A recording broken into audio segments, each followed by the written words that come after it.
우리가 지금 다 신약시대에 살고 있습니다.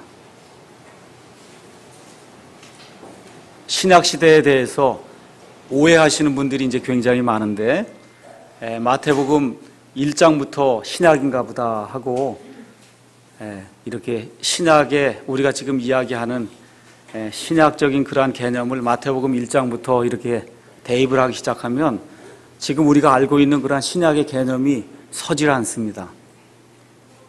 그래서 우리 예수님은 율법 아래 태어나셔서 율법 아래 있는 사람들을 위해서 1차적으로 사역을 하시고, 그래서 십자가에 달려 돌아가실 때 율법의 모든 의를 다 이루어 주셨어요. 그것과 동시에 그 십자가에서 하나님의 은혜를, 율법으로 이룰 수 없는 것을 예수님이 다 이루어 주시고, 그 동시에 사람은 율법으로 할 수 없고 하나님의 은혜로 모든 것이 가능하다 하는 것을 십자가 사건을 통해서 예수님이 온 천하 만방에 선포를 하셨습니다. 그래서 상속 유언하는 자가 죽기 전에는 그 상속 유언이 효력을 발휘하지 못해요. 그래서 뉴 테스터먼트, 우리가 신약이라고 얘기할 때 새로운 그러한 그 상속 언약은 상속 언약을 하시는 예수님이 십자가에 죽으신 그 이후부터 효력을 발휘하기 이제 시작해서 말 그대로 은혜의 시대가 이제 우리에게 열리게 됐습니다. 자, 그래서 이 사도행전부터 시작되는 이러한 그 은혜의 시대에서 여러분과 제가 성경을 읽을 때 가장 중요한 그런 단어를 발견해야 됩니다. 뭐 여러 가지 중요한 단어가 많은데 오늘 제가 여러분에게 가르쳐 드리고 같이 나누고 싶은 가장 중요한 단어는 뭐냐 하면 그리스도 예수 안에 있다, 그 얘기예요. 영어로는 in Christ Jesus, 예수 그리스도 안에, 아니면 예수님 안에, 그리스도 예수님 안에, 아니면 그리스도 안에 라고 하는 그 단어가 사람의 삶과 죽음을 나눕니다. 누구든지 그리스도 안에 있는 사람은 하나님의 은혜를 통해서 영원히 하나님과 함께하는 그러한 천국 생활을 할 수 있지만, 그리스도 밖에 있는 사람은 하나님의 말씀에 따라서 하나님께서 정죄하시는 그와 같은 둘째 사망, 지옥불 속에, 불호수 속에 들어간다고 성경이 이야기를 하고 있어요.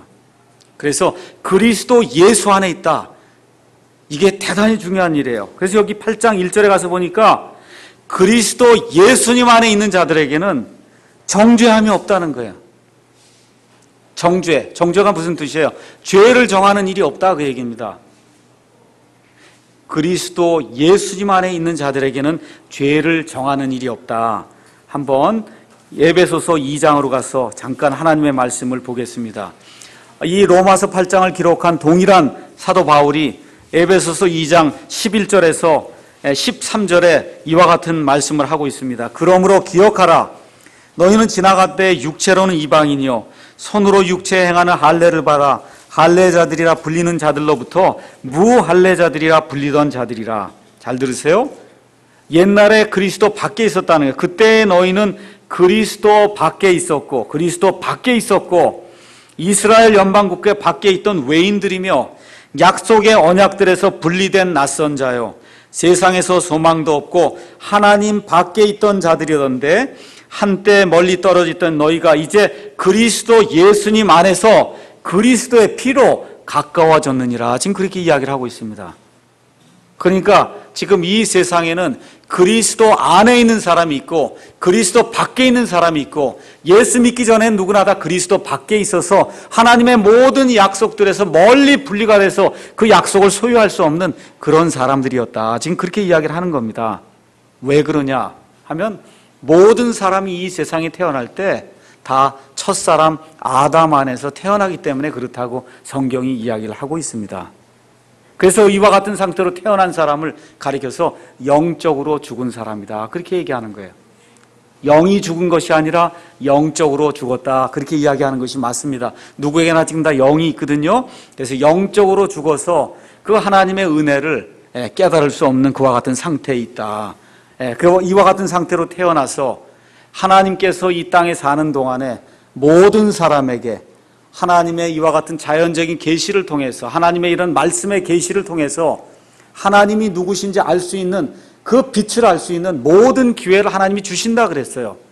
누구에게나 주시는데 그 주시는 기회를 받아서 그리스도 안으로 신분을 바꾸는 사람이 있고, 여전히 그걸 부인하고 의지적으로 그걸 계속 부인하다가 그리스도 밖에서 멸망하는 그와 같은 사람이 있다. 성경이 이야기를 합니다.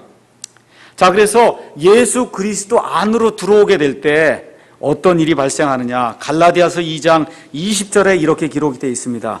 내가 그리스도와 함께 십자가에 못 박혀 있으나, 지금 계속 못 박혀 있다는 거예요. 언제부터? 예수님께서 십자가에 달린 그때부터 지금까지 내가 계속 하나님 보실 때 못 박혀 있으나 그럼에도 불구하고 사노라. 그러나 내가 아니요 그리스도께서 내 안에 사시느니라. 내가 아니고 누가 살아요? 그리스도께서 내 안에 사시느니라.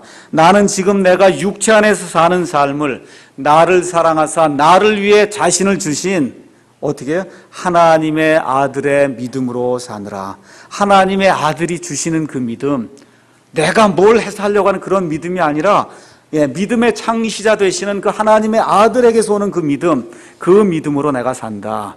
내 안에 그리스도께서 내 삶을 사는 거다. 지금 그렇게 되어 있습니다. 베드로후서 1장 3절에서 4절에 가서 보니까 또 하나님께서 뭐라고 말씀해 주셨냐 하면은, 우리를 부르사 영광과 덕에 이르게 하신 분을 아는 것을 통해 그분의 신성한 권능이 생명과 하나님의 성품에 속한 모든 것을 우리에게 주셨도다. 그걸 뜯으러 말미암아 지극히 크고 보배로운 약속들을 우리에게 주어졌나니 이것은 너희가 이 약속들을 힘입어 정욕으로 인해 세상에 있게 된 썩을 것들을 피하여 하나님의 본성에 참여하는 자가 되게 하려 함이니라. 그러니까 하나님의 본성에 참여한 자가 되게 하려고 하나님께서 이런 보배로운 약속들을 우리에게 이미 주셨다는 거예요. 그래서 하나님 편에서 봤을 때 우리의 신분은 하나님의 본성에 참여하는 자다. 우리 안에 그리스도가 사는 자다. 내가 아니고 하나님 보실 때 이와 같은 상태로 만들어줬다는 거예요.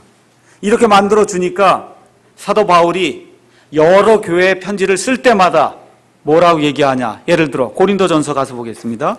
고린도전서 1장 2절 가서 보겠어요. 고린도전서 1장 2절에 가서 보면은 고린도에 있는 하나님의 교회, 곧 그리스도 예수님 안에서, 여기도 또 그리스도 예수가 나오는 거예요.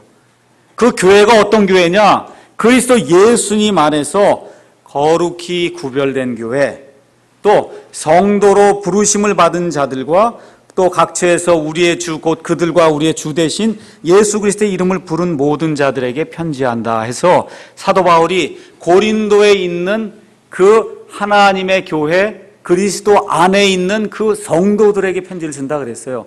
이게 영어로 가서 보시면 그 성도는 영어로 세인트로 돼 있어요. 여러분 뭐 아시죠? 성 어거스틴, 이거 얘기할 때 그게 세인트란 얘기거든요. 그러니까 사실 성경 단어 중에서 우리 개역 성경으로 이렇게 우리말로 바뀌면서 가장 그 무참히 그 뜻이 바뀐 그런 단어가 성도라는 단어예요. 원래는 성인이란 뜻이에요. 그러니까 고린도에 있는 성인들에게 보낸다 그런 뜻이에요. 여러분 성인 아시죠? 고린도에 있는 성인들에게 내가 이 편지를 보낸다. 그러니까 저와 여러분이 그리스도 안에 있으면 거룩히 구별된 자예요. 어떻다고요? 성인이라는 거예요. 하나님 보실 때. 근데 성인의 삶이 나오는 것 같아요? 안 그런 것 같아요? 사는 동안에는 잘 안 나오죠? 이 성인의 삶이 안 나오는데 하나님 보실 때는 세인트라는 거예요. 저와 여러분이 성인이라는 거예요. 성인. 이걸 지금 성인이라 그러면 이게 천주교 성경이 될까 봐 어쩔 수 없이 저희가 성도, 거룩히 구별된 무리다. 지금 그렇게 해서 성도라고 번역을 했지 원래 뜻은 성인이 맞는 겁니다. 성인. 자, 그래서 가만 보니까 그리스도 예수님 안에 들어가 있으면 그리스도가 내 안에서 살게 되고 우리가 하나님 보시기에 속성이 완전히 변해서 하나님의 본성에 참여한 자가 이미 된 겁니다. 저기 고린도전서 1장 2절에 가서 보니까 고린도에 있는 그런 성인들에게 편지를 쓴다는 거예요. 이 고린도에 있는 성인들이 매일 싸우고, 그렇죠? 음행을 행하고 방언을 한다 안 한다 갖고 싸우고 주에 만찬할 때 먼저 먹어서 취하는 사람도 있고, 그렇죠? 부활이 없다 그런 사람도 있고. 근데 이게 다 뭐라 그래요? 하나님 보실 땐 성인이라 그런단 말이에요. 성인. 이해하시겠죠? 예, 그러니까 이 신분적으로 하나님 보실 때는 내가 죄를 짓든지 아니 짓든지 그리스도 안에만 들어오면 하나님이 보실 때는 저와 여러분을 성인으로 봐주신다. 그런 얘기입니다. 성인으로. 자, 이렇게 돼 있어요. 그래서 에베소서 2장 6절에 가서 보시면 지난주에도 말씀드렸듯이 하나님께서 그리스도를 살리실 때 우리도 같이 이렇게 세우셔서 하나님의 왕좌 오른편에 우리를 앉혀 놓으셨다는 겁니다. 느껴져요? 안 느껴져요? 안 느껴지죠? 근데 하나님이 그렇게 하셨다는 거예요. 그거를 믿는 것이 그게 그리스도의 믿음이에요. 느낌으로 나아가는 것이 아니라 내 의지를 다 동원해서 하나님이 그렇게 말씀하셨으면 저는 그렇게 하신 걸로 믿습니다. 내 육신은 여기 있지만 내 신분은 하나님 왕자 오른편에 앉아있는 사람으로 내가 믿습니다 하고 그렇게 나아가는 겁니다. 이런 사람들에게 지금 로마서 8장 1절에 이렇게 그리스도 예수님 안에서 신분이 변한 사람들에게는 정죄함이 없다는 거예요.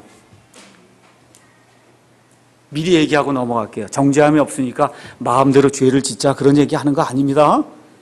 그럴 수는 없는 거예요. 그럴 수는 없어요. 그런데 이 정죄함이 없다고 하는 이런 사실을 제대로 알게 되면 그리스도 예수님 안에서 자유와 평강과 기쁨을 누릴 수 있습니다. 옛날에 구약시대에 그 율법을 받을 때 벌벌 떨고 무서워 떨던 그런 시대가 지나갔다는 거예요. 십자가에서 예수님께서 다 이루셨다 말씀하신 그 이후부터는 벌벌 떠는 일은 없는 거예요. 벌벌 떨고 무서워 떠는 그런 일은 없다 그 얘기예요. 정죄함이 없다 그 얘기입니다. 자, 그래서 어떻게 그리스도 안에 들어오느냐. 잘 들으세요. 하나님의 말씀을 통하지 않고 뭐 음악을 통해서 기도를 통해서 뭐 환상을 통해서 그렇게 해서 예수 그리스도 안에 들어오는 일은 이 성경에 없습니다. 하나님의 말씀이 가르치는 것은 그리스도 예수님 안에 들어오려면 어떻게 해야 돼요? 말씀을 들어야 들어와요. 그래서 말씀에 선포가 있어야 되고 말씀을 읽는 일이 있을 때 그러한 일이 있을 때 우리 하나님께서 여기 예수 그리스도로 말미암아 그와 같은 믿음을 우리에게 주실 때 우리가 believe 하는 거예요. 우리가 믿습니다 하고 하나님 앞에 나아가는 겁니다. 그러니까 believe라고 하는 그런 단어를 어떻게 그럼 설명을 해야 되나? 믿는다. 그거는 전적으로 내 의지를 다 동원해서 하나님이 맞습니다. 그렇게 이야기를 하는 거예요.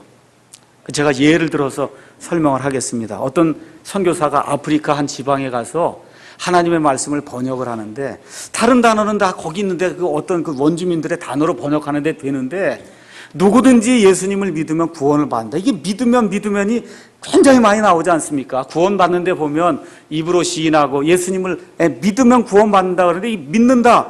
이 빌리브라고 하는 이런 단어를 어떻게 번역을 할까? 아무리 생각을 해봐도 생각이 안 나는 거예요. 이 빌리브를 이걸 설명을 해야 될 텐데. 근데 어느 날 그 부족 중에 한 사람이 먼 곳에서 무슨 소식을 선교사한테 전해주기 위해서 달려왔습니다. 달려와 갖고는 숨을 헐떡거리면서 이러이러한 일이 있었습니다. 그렇게 하고는 밖에 보니까 거기 나무에 걸어놓은 그 침대가 있었거든요. 그러면서 거기에 가서 나는 눕습니다 하는데 어떤 말을 쓰고는 거기 가서 그냥 철퍼덕하고 누워서 잠이 들었다는 겁니다. 그래서 그 선교사가 물어봤어요. 도대체 저 사람이 무슨 말을 하고 저기 가서 누웠습니까? 그러니까 나는 이제 할 일을 다 했으니까 그래서 내 모든 부담을 다 내려놓고 나는 저기 가서 안식하겠습니다 하는 말을 해놓고는 가서 잠에 들었다는 겁니다. 선교사가 빌리브가 바로 이거라는 거예요. 빌리브가 바로 이 개념이다. 하나님이 말씀하셨으니까 하나님은 옳고 나는 틀립니다. 사람은 틀립니다 하는 그런 사실을 내가 인정을 하고 그저 하나님만 믿고 모든 걸 다 내어놓고 하나님만 따르겠습니다 하는 게 빌리브라는 거예요. 그래서 하나님의 말씀이 우리에게 들려오게 될 때 들어보니까 하나님은 옳고 저는 죄인이다 하는 그러한 고백과 함께 하나님이 말씀하신 모든 것을 제가 신뢰합니다 하고 우리 자신을 하나님께 내어놓는 거 그게 빌리브라. 이제 그렇게 우리가 이해하시면 됩니다. 자, 그런데 그런 구약시대의 믿음과 신약시대의 믿음은 좀 다른 거 아닌가 이렇게 생각하는 분들이 또 있단 말이에요. 그렇죠? 아브라함의 믿음과 다윗의 믿음이 우리의 믿음과 같은가 다른가 이렇게 생각하는 사람들이 있어요. 또 어떤 사람들은 신약시대에 구원받는 방법과 구약시대에 구원받는 방법은 좀 다른 게 아닙니까? 하나님의 법칙은 아주 간단해요. 하나만 읽어드리겠습니다. 로마서 11장 6절 하나 보겠어요. 로마서 11장 6절. 로마서는 신약과 구약에 하나님이 어떻게 사람들을 구원하시는가 그거를 총정리해 놓은 거예요. 총정리. 11장 6절 읽겠습니다. 만일 은혜로 된 것이면 그것이 더 이상 행위에서 난 것이 아니니 그렇지 않으면 은혜가 더 이상 은혜가 아니니라. 이 개역성경은 이 부분이 없어요. 그러나 만일 그것이 행위에서 난 것이면 더 이상 은혜가 아니니 그렇지 않으면 행위가 더 이상 행위가 아니니라. 그러니까 하나님 앞에서 법칙이 하나 있는 거예요. 은혜면 100% 은혜, 행위면 100% 행위지 은혜 플러스 행위는 하나님 앞에는 없다는 거예요. 하나님께 그런 공식이 없어요. 그러니까 구약시대 사람이든 신약시대 사람이든 구원받았다 하면 100% 은혜로 구원받는 거지 거기에 자기의 뭘 더해서 구원받는 일은 이 천지가 이루어진 이래로 마지막 사람이 구원받을까 한 번도 그런 일은 발생하지 않는다는 거예요. 은혜면 은혜, 행위면 행위지 두 개 합치는 일은 하나님의 법칙에 없습니다.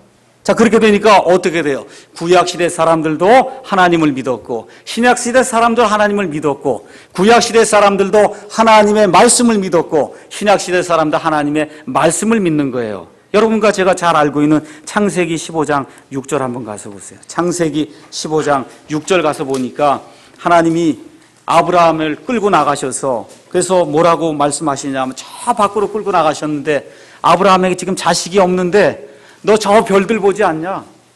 내 씨가 저 하늘의 별들보다 더 많게 되리라. 그렇게 얘기를 한단 말이에요. 그랬더니 6절에 아브라함이 주를 믿으니 주를 믿었어요. 그건 무슨 얘기예요? 나를 믿는다 그 얘기는. 내 말을 믿는다 그런 뜻이에요.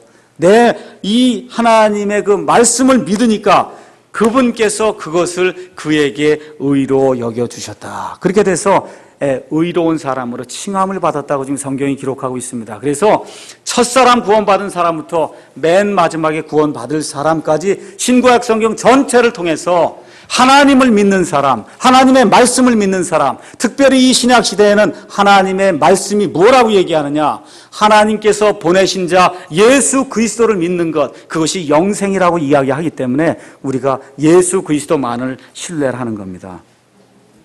자, 이렇게 돼서 이 구약 시대의 믿음과 신약 시대의 믿음을 하나로 통합을 해서 보여주는 데가 히브리서 11장이에요. 우리 이제 로마서 8장은 접어두시고 히브리서 11장 한번 가서 보겠습니다. 히브리서 11장 가서 보니까 여러분이 보통 우리가 믿음 행전이다 그렇게 이야기를 합니다.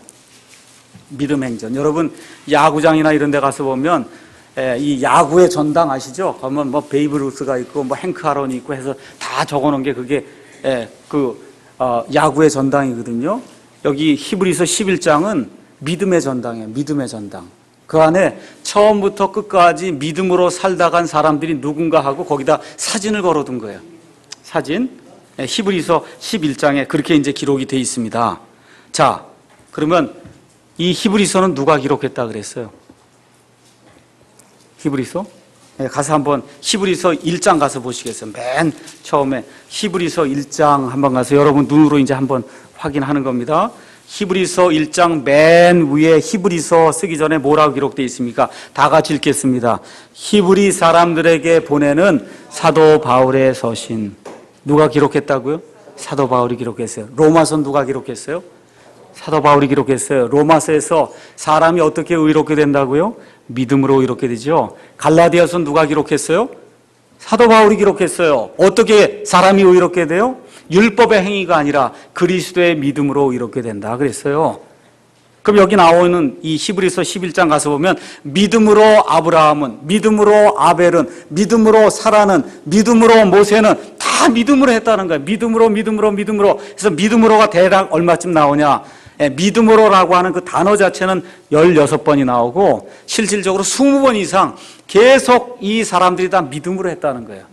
이 믿음이 로마서에 있는 믿음이고 이 믿음이 갈라디아서에 있는 믿음이고 이 믿음이 디모데전서에 있는 믿음이고 사도 바울의 서신서에 나와 있는 그 모든 믿음이 히브리서 11장에 있는 그 믿음과 동일한 믿음이다 그 얘기입니다. 자, 그래서 여기에 가서 보시면 첫사람 아벨로부터 시작을 해서 믿음의 사람을 여기 언급하고 있어요. 아벨을. 이 사람으로부터 시작해서 누구를 다 이 안에 기록해 놨냐 하면 이게 누구에게 보낸 서신이에요? 히브리 사람들에게 보낸 서신이니까 구약시대 이 히브리 사람들이 잘 알고 있던 그 모든 믿음의 사람들 이 안에 다 기록을 해놓았다. 그런 얘기입니다. 그래서 4절부터 22절은 율법 이전에 믿음을 가진 사람들 해서 아벨과 노아와 아브라함과 사라와 이삭과 야곱과 그 다음에 요셉에 대해서 기록을 했고 23절에서부터 40절은 율법 이후에 믿음을 가진 사람들 해서 모세, 여호수아, 기드온, 바락, 삼손, 입다, 다윗, 사무엘 그 다음에 여러 대언자들의 생애에 대해서 지금 여기서 간략하게 믿음의 사람들이다. 지금 그렇게 이야기를 하는 거예요. 잘 들으세요. 히브리서 11장은 하나님이 보실 때 믿음의 전당에 들어간 사람들 이야기하는 거예요. 믿음으로 그랬다 얘기할 때는 하나님이 보실 때 내 믿음이 아니라 예수 그리스도께서 주시는 그 믿음을 가지고 이 사람들이 행할 때 하나님께서 믿음의 전당에다가 아벨, 노아, 아브라함, 사라 이렇게 하고 쭉쭉쭉쭉 그 안에다 사진을 지금 붙여줬다 그 얘기입니다. 그래서 여기 첫 번째 사람 아벨은 형에게 맞아서 죽었기 때문에 그래서 삶이 짧았어요. 그래서 성경 읽어보면 삶이 나오질 않아. 이 사람이 뭘 잘했는지 못했는지 그런 삶이 나오지 않고 그 다음 사람부터는 생애가 성경에 잘 기록이 되어 있다 그 얘기예요. 그래서 이 삶을 통해서 그리스도 예수님 안에 있는 자들에게는 정죄함이 없다라고 하는 게 뭔가를 제가 여러분에게 하나하나 시청각적으로 이렇게 보여드리려고 하는 거예요. 그리스도 예수님 안에 있는 자들에게는 정죄함이 있어요, 없어요? 없죠? 그걸 제가 1차적으로 말씀을 이제 드리려고 하는 겁니다. 자, 그래서 구원이라고 하는 것은 죄들로부터 구원받는 거예요. 뭐 이것을 구체적으로 나누면 원죄도 있고, 뭐 자범죄도 있고, 여러 가지 죄가 있어요. 근데 성경에서 죄들로부터 구원을 받았다라고 이야기할 때는 우리의 과거 죄와 현재 죄와 앞으로 지을 모든 죄들로부터 아담의 죄뿐이 아니라 모든 죄를 포함한 그런 죄들로부터 우리가 완전히 구원받은 그 이야기를 하는 것이고 첫 번째 사람이 지은 첫 번째 죄로부터 시작해서 마지막 사람이 지을 마지막 죄까지 예수님께서 십자가에 완전히 그 죄가 되셔서 그 모든 죄를 담당하셨다는 그런 사실을 우리가 믿는 겁니다. 자, 그러면 구원받은 이후에 성화는 어떻게 되느냐 한번 가서 보겠어요. 갈라디아 교회를 가서 보니까 사도 바울이 갈라디아 교회를 막 책망하는 그런 내용이 나옵니다. 이 사람들이 구원을 받았어요. 은혜로 구원받았어요. 믿음으로 구원받았어요. 그랬는데 어떤 사람들이 갈라디아 교회에 와서는 너희가 구원을 받았어도 할례를 받지 않으면 거룩한 사람이 되지 못한다. 사도 바울이 뭐라 그래요? 할례를 받는 사람은 그러면 율법의 모든 것을 지킬 그와 같은 의무를 갖는 사람이다. 그렇게 이야기하거든요.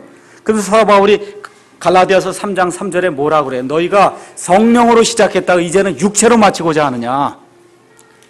율법을 지켜서 거룩하게 되고자 하는 그와 같은 사람은 성령으로 시작했다가 육체로 마치려고 하는 사람이라고 성경이 이야기를 하는 겁니다. 한번 가서 보세요. 고린도전서 1장 28절 보겠습니다. 고린도전서 1장 28절 보겠어요. 28절, 31절 이거 제 말이 아닙니다. 한번 읽겠습니다. 다 같이 읽겠어요. 하나님께서 있는 것들을 쓸모없게 하려고 세상에 천한 것들과 멸시받는 것들을 택하시고 참으로 없는 것들을 택하셨나니 이것은 어떤 육체도 자신 앞에서 자랑하지 못하게 하려 하심이라. 그러나 너희는 하나님에게서 나서 그리스도 예수님 안에 있고 예수님은 하나님에게서 나서 우리에게 지혜와 의와 성별과 구속이 되셨으니 이것은 기록된 바 자랑하는 자는 주를 자랑할지니라 함과 같게 하려 함이라. 잘 들으세요. 예수님이 우리에게 뭐가 됐다고요? 의 되신 거 아시죠? 의가 되니까 우리가 구원받았단 말이에요. 그 다음에 또 뭐라고 썼어요? 우리에게 성별이 됐다는 거예요. 우리에게 거룩함이 되어주셨다는 거예요. 예수님이. 어떤 사람에게? 그리스도 예수님 안에 있는 사람에게. 잘 들으세요.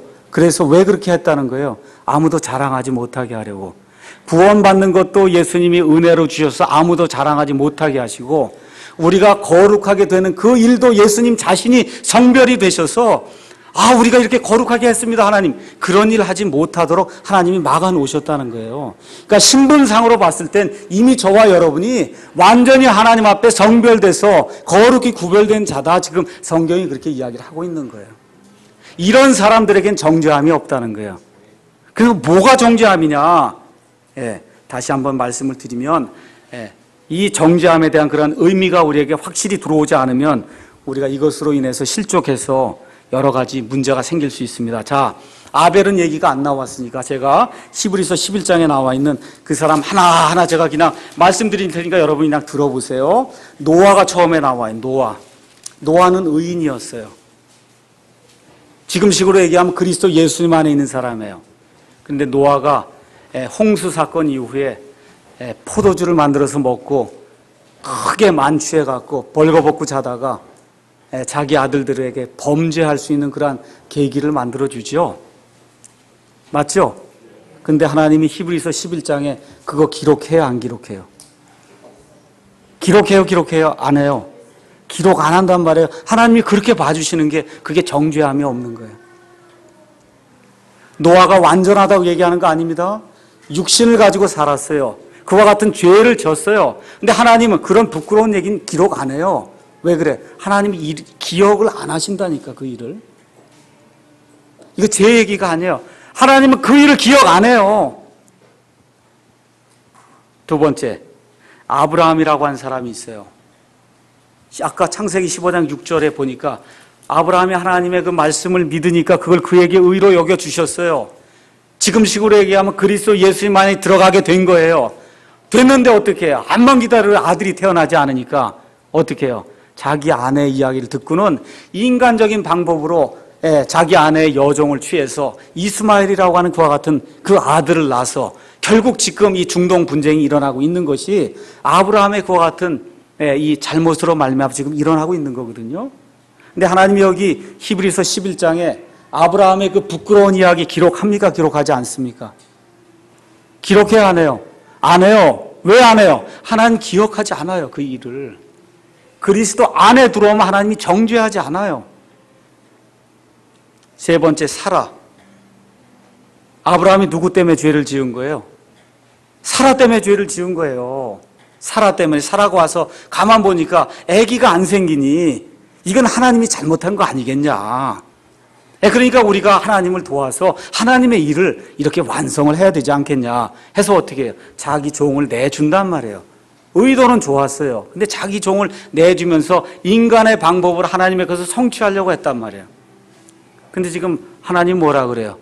사라는 믿음의 사람이다, 그런단 말이에요. 정죄하십니까? 안 하십니까? 안 해요. 그 불법과 죄들을 하나님이 더 이상 기억하지 않는다는 겁니다. 네 번째, 이삭이라고 하는 아들이 이제 아브라함에게 태어났거든요. 아버지가 가르쳐 준 게 있어요. 예쁜 부인을 만나서 위험을 당하면 내 아내라 그러지 말고 동생이라 그래라. 그렇게 해야 모면한다. 이거 아버지가 가르쳐 주니까 이집트로 또 내려갔어요. 하나님이 이집트 가지 말라는데 아브라함도 이집트 가니까 아들도 따라서 이집트를 내려갑니다. 거기 가서 자기 아내 이브가를 보고 사람들이 탐내니까 아버지 그대로 또 쫓아서 내 아내가 아니고 내 동생입니다. 형편없는 거예요, 우리 식으로 지금 생각해 보면. 근데 하나님이 여기 그 부끄러운 일들 여기 기록해야 하네요. 기록하지 않는단 말이에요. 정죄하지 않아요. 그 불법들과 죄악들을 하나님이 다시는 기억하지 않는다는 겁니다. 어디에 있을 때? 그리스도 예수님 안에 있을 때. 그 다음에 나온 인물이 누구예요? 야곱이 또 나오잖아요. 21절 야곱. 야곱 그러면 어떤 사람이냐? 쉽게 얘기하면 사기꾼이에요. 이게 의로운 사람이 됐는데 이 옛 육신에 사로잡혀서 지금식으로 얘기하면 아주 성화가 아주 제일 안 된 그런 사람의 전형적인 그 표준이 야곱이란 말이에요. 그저 한 124 돼서 거의 죽을 때 되니까 그때 하나님의 은혜를 이제 깨닫고 이렇게 돌이켜서 이렇게 성화된 그런 모습이 나타나는데, 근데 하나님은 여기다가 믿음의 이 행전에다가 야곱을 적어놓고는 이 사람은 믿음의 사람하고 도장을 꽝꽝꽝 찍어주시고 그 부끄러운 일은 기억도 안 하신다 그 얘기예요. 그 다음에 또 누가 나와요? 요셉이라고 하는 사람이 나와요. 요셉은 다 좋은 것 같죠? 요셉이 크게 잘못한 게 있어요. 뭘 잘못해요? 이집트 여인하고 결혼한단 말이에요. 하나님은 원치 않는 거잖아요. 그렇죠? 거기서 왕이 하라니까 어느 면에서 어쩔 수 없이 출세를 하기 위해서 이집트 여인과 결혼했어요. 하나님 원치 않는 거예요. 근데 그런 부끄러운 일 하나님이 기억하지 않는다는 거예요. 믿음의 사람이기 때문에. 모세라고 하는 사람이 나와요. 40살이 될 때까지 이집트의 모든 교육을 받았어요. 내 힘으로 한번 이 백성을 구출해 봐야 되겠다 하고 인간의 그 힘을 의지하고 사람들 잡아 죽이고, 그리고 도망가서 또 나중에 하나님의 그와 같은 은혜를 입고 사람들을 데리고 나오면서도 광야에서 분을 이기지 못하고 노하고 해서 결국은 가나안 땅에 들어가지 못하거든요. 근데 하나님은 그런 부끄러운 이야기 하지 않아요. 이 안에 뭐라고 얘기해요? 모세는 믿음의 사람이다. 이게 기가 막힌 거예요. 이게 정죄하지 않는다 그 얘기입니다. 또 모세도 누구하고 결혼해요? 십보라라고 하는 그런 여인과 결혼해요. 그 여인이 미디안 여인이요, 이디오피아 여인이다. 성경이 그렇게 기록해요. 그 이디오피아 여인하고 결혼한 걸로 말미암아 형하고 누나가 와갖고 분쟁을 일으키는 그와 같은 일이 생기거든요. 하나님 그런 거 다 잊어버리십니다. 여호수아 사건이 이제 생기죠. 여호수아 잘못한 일이 별로 없는 것 같지만 실질적으로 여러분 여호수아기를 가서 읽어보면 하나님의 음성을 구하지 않고 그 가나안 족속 중에 하나인 히위 족속이 와서 우리는 당신의 종들입니다. 우리를 살려주십시오 할 때 아무것도 물어보지도 않고 오케이 이렇게 해갖고 그 기브온 족속들이 끝까지 거기 남아서 이스라엘 백성의 가시가 되도록 그렇게 만든 일을 했거든요. 근데 하나님은 그런 거 기억하지 않습니다. 그 다음에 나온 사람이 누구예요? 창녀 라합이다. 뭐 얘기할 필요가 없어요. 거기 아예 타이틀이 창녀로 나오니까 더 이상 얘기할 필요가 없는 사람인데, 이 창녀 라합을 가리켜 하나님 뭐라 그래요? 믿음의 사람이다 그렇게 얘기한단 말이에요. 우리 예수님이 와서 창녀들과 세리들이 너희보다 먼저 하늘의 왕국에 들어간다 그렇게 말씀해 주셨어요. 과거의 죄가 문제가 아니고 구원받은 그 이후에 내가 육신에 져서 많은 죄를 지을 수 있어요. 그럼에도 불구하고 하나님이 그 모든 죄와 불법들을 다시는 기억하지 않는다는 겁니다. 이게 뭐예요? 정죄함이 없다 그런 얘기예요. 기드온, 여러분 기드온의 300용사 해갖고 기드온은 좋은 것들로 유명한 그런 사람이에요. 근데 기드온이 아주 나쁜 일들도 많이 했어요. 아내를 많이 얻었어요. 아내를 많이 얻어갖고 자그마치 아들을 70명을 낳았어요. 그것도 모자라서 또 첩을 얻었어요. 그 첩에게서 낳은 아들이 아비멜렉이라는 아들이에요. 그 아비멜렉이라는 아들이 어느 날 한 곳에서 그 70명 중에 69명을 몽땅 다 잡아 죽이는 그와 같은 엄청난 일을 행했고, 기드온이 가서 많은 물건을 노력해다가 거기서 하나의 에봇을 만들어서 그걸 만들어 와갖고 이스라엘 백성이 그 에봇을 보고 우상을 숭배하는 그와 같은 일이 발생하도록 만든 그런 장본인입니다. 근데 하나님이 뭐라 그래요? 기드온은 믿음의 사람이다 그렇게 얘기하는 거예요. 바락이라고 하는 재판관이 있었어요. 사사기 4장 5장에 가서 보시면 두보라라고 하는 그러한 여자 재판관이 나타나서 바락을 부릅니다. 바락아, 내가 가서 이 사람들하고 싸워서 이기라고 이제 얘기를 하니까 나는 무서워서 못 가니까 제발 당신이 나하고 같이 가주십시오 하고, 그리고서는 그 여자 이 재판장에게 나는 못하겠습니다. 당신이 좀 하십시오. 이런 비굴한 모습을 보인 그런 사람이거든요. 근데 하나님 뭐라 그래요? 믿음의 사람이다 그렇게 얘기하는 거예요. 믿음의 사람이다. 더 심한 경우가 있어요. 삼손 아시죠? 그 다음에 나오는 게 삼손이에요. 삼손이 이게 하나님의 영이 임할 때는 그냥 영이 충만해갖고 엄청나게 큰 일들을 하다가 육신에 푹 빠지게 되면 가서 창녀들을 탐하고 블레셋 여인들을 사랑하고, 그렇게 하다가 결국은 블레셋 여인의 꾀에 빠져갖고 눈이 빠지고, 그렇죠? 그래서 이스라엘 백성과 하나님에게 수치와 불명예를 가져온 그와 같은 대명사가 된 사람이 이 삼손이다 그 얘기예요. 근데 하나님이 삼손 사진도 거기다 갖다 걸어놨어요. 뭐라고? 믿음의 사람이다 그러는 거예요. 여러분 이해하시겠어요? 그게 믿음의 사람이다 그렇게 얘기를 하는 거예요. 왜?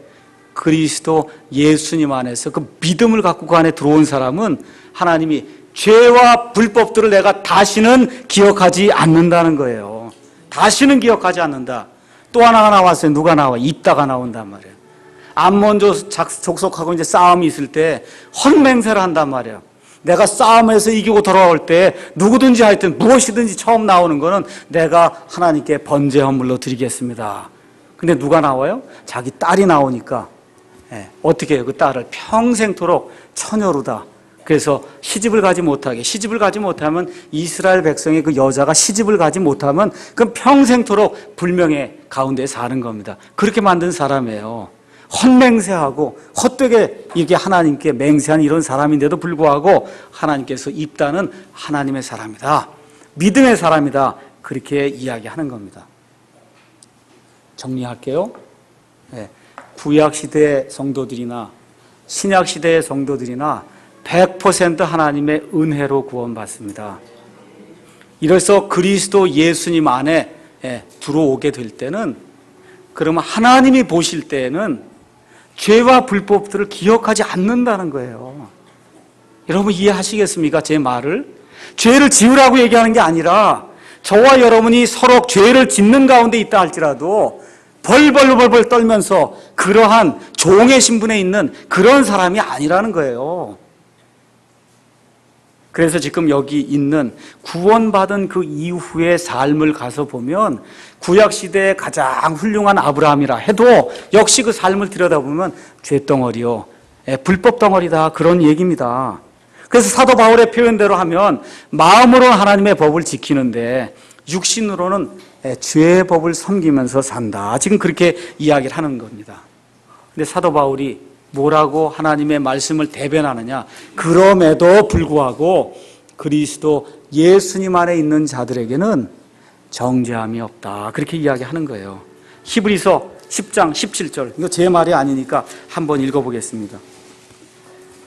히브리서 10장 16절 17절 우리 다 같이 한번 읽겠습니다. 그 날들 이후에 내가 그들과 맺을 언약이 이것이라. 주가 말하노라. 내가 내 법들을 그들의 마음속에 두고 그들의 생각 속에 그것들을 기록하리라 하신 뒤에 또 내가 그들의 죄들과 불법들을 다시는 기억하지 아니하리라 하셨느니라. 이제 이것들이 사면이 있는 곳에서는 다시는 죄로 인한 헌물이 없느니라. 이거 1차적으로는 이스라엘 백성을 향한 말이고 2차적으로는 히브리서에서 사도 바울이 이걸 인용하면서 히브리 그리스도인들에게 말씀을 주시고 궁극적으로는 하나님의 법이 우리 가운데 기록이 돼서 천국에 가서 살게 될 때 그때는 하나님이 우리의 죄들과 불법들을 다시는 기억하지 않는다는 거예요. 뭘만 보시는 거예요? 그리스도 안에 있느냐 없느냐만 보신다. 그런 얘기입니다. 그럼 이제 정리를 해야죠. 그럼 마음대로 죄를 져도 되냐 이거예요. 사도 바울이 뭐라 그래요? 절대 그럴 수 없느니라. 그렇죠? 은혜가 넘치게 하려고 너희가 죄 가운데 있을 수 있겠냐 그 얘기예요. 자 보세요. 누가 살아요 지금부터는 내 안에서? 예수님이 사는데 자꾸 죄가 강도가 강해지고 죄의 개수가 자꾸 늘어나면 이건 뭔가 잘못된 거죠. 맞습니까? 뭔가 잘못된 거 아니에요. 이거 죄의 강도가 점점 커지고 빈도가 점점 늘어나면 뭐가 잘못된 거잖아요. 그렇지 않습니까? 그래서 그리스도의 영이 우리를 인도하면 그런 일은 결코 일어날 수 없다는 그 얘기입니다. 어떻게 돼요? 날이 갈수록 성화가 되는 거예요. 성화가 돼요. 그럼 뭘로 할 수 있어요? 열매로 할 수 있다. 그런 얘기입니다. 그래서 제가 이거를 구독이 무서워서 장 못 담그냐 그렇게 얘기하는 거예요. 예수님 안에서 자유를 주셨고 예수님 안에 정죄함이 없다고 하는 거 제가 그렇게 하면 다 방종하는 거 아닙니까? 이거 무서워서 제가 전파하지 않으면 하나님의 사람이 아니거든요. 그러니까 제가 하나님의 말씀을 있는 그대로 선포하는 거예요. 어때요? 그리스도 예수님 안에서는 정죄함이 없습니다. 신분의 변화가 생겼어요. 완전히 하나님의 본성을 가진 사람이 됐어요. 그럼에도 불구하고 육신이 남아있기 때문에 그래서 자꾸 죄를 짓게 된다 그 얘기입니다. 그런데 내가 사는 것이 아니라 내 안에서 그리스도께서 사시기 때문에 그래서 날이 가면 갈수록 다른 사람이 볼 때, 내 자신이 볼 때, 이 사람이 점점 그리스도의 것이 많이 나오는 사람으로 인식이 될 수밖에 없다는 겁니다. 그럼 우리가 해야 될 일은 뭐예요? 모든 일을 할 때 내 자신을 하나님께, 예수님께 내어놓고 예수님이 하시는 겁니다. 예수님이 하시는 겁니다 하고 자꾸 내 자신을 내어놓는 그런 삶을 내 힘으로 하는 것이 아니라, 자, 그럼 내가 설명을 드릴게요. 설명을. 이제 부부 생활을 하다 보면 어려움이 이제 많이 생깁니다. 제가 이제 18년, 19년 이제 결혼 생활, 18년이 아니죠. 우리 애가 그렇게 된 거고, 제가 83년도에 결혼했으니까 이제 26년째 이제 사는데 이제 문제가 처음에는 안 생기거든요. 우리 집사람은 애기 보느라고 바쁘고 나는 일하느라고 바쁘니까 이제 안 생기는데 애가 한 10살쯤 되고 이러면 이 사람이 할 일이 없으니까 이제 저를 관리하기 시작하거든요. 이제 관리가 시작되니까 그 전까지는 애 관리 때문에 남편 관리는 별로 안 해요. 그냥 될 대로 되는데 어느 날 갑자기 이제부터 이 화장실에 가서 이 변기를 반드시 들었다가 놔라 이거예요. 그걸 안 하면은 안 된다는 거예요. 법으로 정하는 거예요. 여태까지는 들어서 소변을 보고 그리고 들어놓고 그냥 가면 끝났는데 이제는 여자를 위해서 내려놓으라는 겁니다.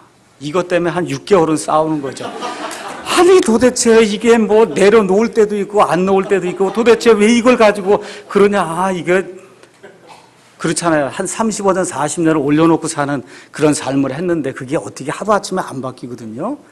그래서 나중에는 할 수 없다. 싸우기 싫어서 내려야지. 그러고서 내린단 말이에요.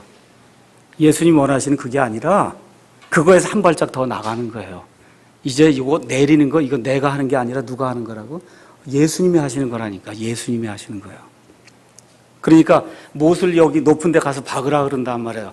뭐 부인이 얘기하면 그게 법이잖아요. 집에서 가서 이거 박으라 그러면 이게 박는데 이게 박힙니까? 잘 저 높은 데 가서 세멘트 못으로 한번 쳐보세요. 이거 안 박히거든요. 그 예전에 육신에 속해 있을 때는 왜 이런 걸 시켰냐 그러고 이제 야단을 하고 안 박히고 막 떨어지고 그러니까 그렇게 된다 이거예요. 이제부터 마음을 고쳐먹고 예수님 이건 못은 제가 박는 게 아니고 예수님이 박는 겁니다. 예수님. 근데 예수님이 박아도 자꾸 떨어져요. 그걸 어떻게 예수님이 박는데 어떻게 자꾸 화를 내? 안 되잖아요. 들고 가서 이거 예수님이 박는 거니까 예수님이 이렇게 예수님이 사는 걸로 자꾸 내 자신을 내어놓으라 그런 얘기예요. 회사에 가서 보고서를 다 냈는데 상사가 불러서 이거 안 되겠으니까 다시 해오시오. 그럼 받아오면서 예수님 이 보고서는 제가 기록하는 게 아니고 예수님이 하는 겁니다. 예수님이 하는 겁니다. 내 삶은 내가 사는 게 아니라 예수님이 사는 겁니다. 이렇게 내 자신을 자꾸 내어놓는 그게 그리스도인의 삶이다. 은혜로 그렇게 한다 그 얘기예요. 은혜로. 옛날엔 율법으로 내 아내가 이걸 안 하면 나를 귀찮게 하니까 율법으로 했는데 이젠 그게 아니라 아내를 사랑하는 그런 마음으로 은혜로 이와 같은 일들을 한다 그 얘기입니다. 이것이 예수님 안에서 우리가 자유함을 누릴 때 발생하는 그와 같은 일입니다. 기도하시겠습니다.